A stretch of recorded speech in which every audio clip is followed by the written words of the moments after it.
So let me get this right. You're a little bit stressed. Your mind is all over the place. You're racing around. You watch a bunch of videos on YouTube. You try to make your life better, and yet you just end up more stressed out. You're emotionally unstable. Some days you're happy. Some days you're super depressed and don't want to get out of bed. You're spiritually wondering, what is my purpose in all this? Well, guess what? This esoteric crisis that you're in can end, and it can end soon, and you can go to a very happy place which is deep within you.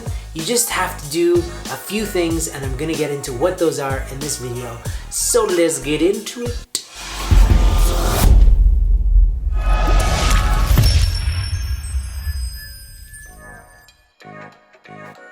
Welcome back to Whole Goals. My name is Andrew Love, and it is my job, as I see it, to help you reclaim your mind, heart, body, and soul so that you can create the harmony needed to generate the force to become an unstoppable force of change in this world.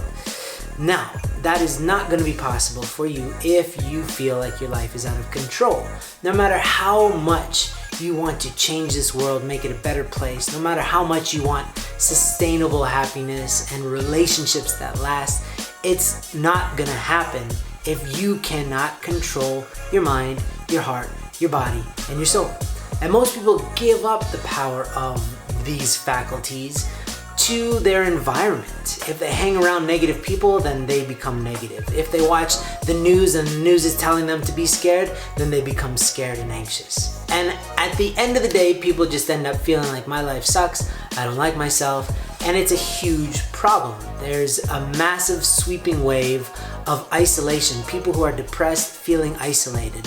And they feel isolated from other people, of course, but most of all, they feel alienated from themselves because they don't have the thoughts in their mind that feel comfortable. They have a bunch of thoughts that make them feel uncomfortable in their own mind. They have emotions that make them feel uncomfortable in their own heart, and so on with the soul and the body. Who wants to live like that? You wouldn't want to have a friend that makes you feel crappy all the day, so why would you have a mind that makes you feel crappy all the day?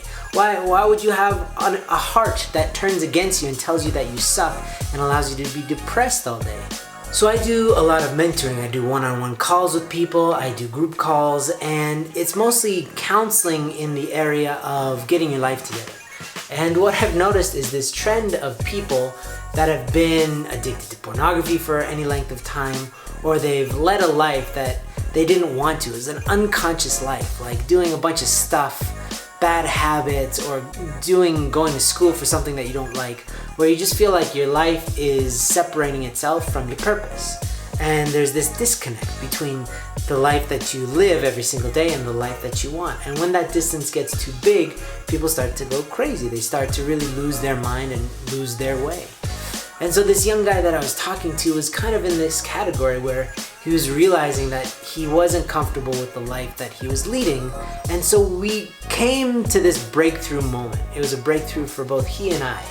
And basically we figured out that his mind needs to be like the master, and his heart, his body, and his spirit need to be like the dogs.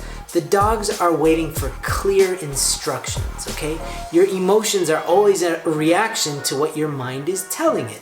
If it's saying, oh, there's a giant monster over there, then your emotions, you're gonna get freaked out, and it's gonna tell your nervous system to run in the opposite direction. If you're feeling sad about yourself and your mind is like, oh, we suck, we failed, we're the worst, then it's gonna tell your emotions are gonna react, your body's gonna feel very heavy, and so on and so forth. So your mind is always giving your body and your spirit and your heart instructions. The problem is it's giving them instructions that is unconscious and not serving you well. So the point is this: when you become a clear master to your heart, if your mind becomes very clear and you give clear instructions to your heart, and you say, we are amazing, life is only an endless amount of possibilities, just watch what's gonna happen, then you will start to stimulate your heart with hope, and you will start to feel it, and it will give your body more energy. I don't know if you've ever been to the gym and you've had a really good workout session where nothing changed physically, you were eating the same food, same sleeping patterns, everything. It's just something you had more desire, you had more clarity in your purpose on why you work out. You can lift more, you can go further, you can always break through. That's the power that we have at our disposal at any given time, but it all starts with mental clarity. It doesn't end there. I don't like it when people just talk about having a really sharp, bright mind. That's just the beginning. It's just your capacity to give very clear instructions based on what you want out of your life and sending those instructions to your heart so that your heart can start getting revved up and move your spirit into action that pushes your body into motion. That's the process. It starts with the mind. Today's gonna be an amazing day. You know why? Because I've decided it and I see all the possibilities out there, and your heart's like, oh my God, oh my God, oh my God, this is gonna be a great day. And it's like, hey spirit, wake up. And your spirit's like, what do you want? What do you want? And then your spirit's like, let's go, buddy. And then you just go and you're off to the races. When you have amazing days, that's how it works. And sometimes, you know, it goes in different directions, like your heart leads or your spirit leads because you're really fired up about life. But your mind still needs to catch up eventually and give it directions. So think about it like this. Your mind is the owner, and your heart, your spirit, and your body are like little dogs that are waiting for instructions. And if the mind says sit, they will sit. But oftentimes we're giving these mixed messages like sit and jump. And then the dogs, the heart, he's like, I'm happy, I'm sad. Your heart's like, whoa, what's going on? And so it's very confused. It creates this melancholy feeling throughout your body. And then your body, your physical body gets stressed out, and your spirit's like, I'm out, and it just kind of checks out. And that's when you start to feel isolated from yourself. So the first thing and the most important thing that you need to do from the beginning is to have clear thoughts about who you want to be, who you're committed to being, and how that is gonna pan out. And commit yourself to that conclusion. Don't worry about the process. Just say, today's gonna be a great day. You don't know what's gonna happen. But if you have the right attitude, whatever happens, it's gonna be a great day because you've decided it. Even if you get into some mishap and somebody steals your shoes, well, that's a new opportunity to get brand new shoes. Whatever the case may be, you can turn it into a victory if that's your thinking.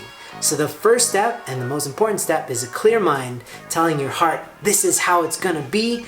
I'm gonna go to sleep tonight knowing that this was the greatest day ever. And then, hey spirit, let's get into action. And your spirit will wake up your body. Just watch what happens. You'll have more energy, more clarity, better ideas, more relationships. The relationships that you do have will also take on a life of their own. This very exciting dynamic. But it all starts with you giving clear instructions to your heart and your spirit and your body from your ticker right here, from your thinker, from your mind. I hope this was helpful. It's very clear what you need to do. Figure out what you want, tell the rest of you to fall in line, and it will. Watch what happens. Good luck.